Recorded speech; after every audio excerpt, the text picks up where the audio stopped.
چرا وقتی رفتار کسی باهات سرد میشه بیشتر بهش فکر میکنی؟ تا حالا شده یک نفر وقتی بهت توجه میکرد خیلی برات مهم نبود، اما همین که رفتارش باهات سرد شد و کمتر جواب تو داد دیگه نتونستی از ذهنت بیرونش کنی و مدام گوشیت رو چک میکردی و آخرین پیامش رو بارها میخوندی و با خودت میگفتی من که اصلا اینقدر بهش فکر نمیکردم، پس چرا الان اینجوریم؟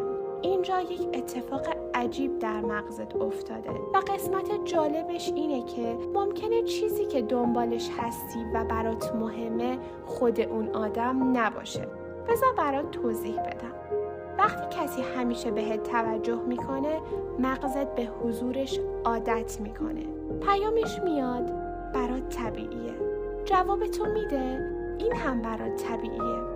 اما یک روز ناگهان سرد میشه. پیامهاش کمتر میشن، توجهش نسبت به تو کمتر میشه. در این موقعیت مغزت با چیزی مواجه میشه که اصلاً دوستش نداره. ابهام. چی شده؟ چرا یهو تغییر کرده؟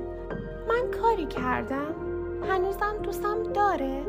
و همین سوالهای بی جواب باعث میشن بیشتر و بیشتر بهش فکر کنی، چون مغز انسان عاشق جواب گرفتنه و وقتی جواب مشخصی نداری که به مغزت بدی خودش شروع میکنه به ساختن جواب.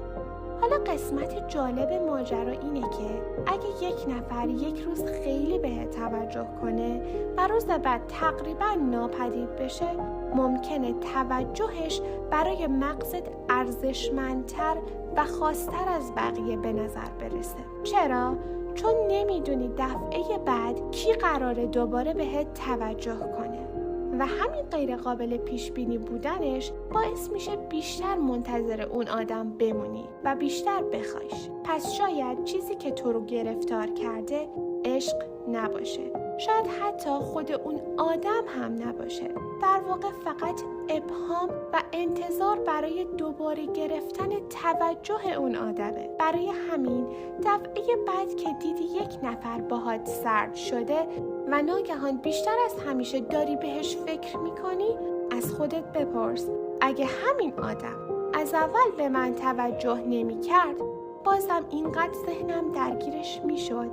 اگه جوابت نبود شاید دلتنگ خود اون آدم نیستی، در واقع دلتنگ احساسی هستی که وقتی بهت توجه میکرد بهت دست میداد و این دوتا اصلاً یکی نیستن.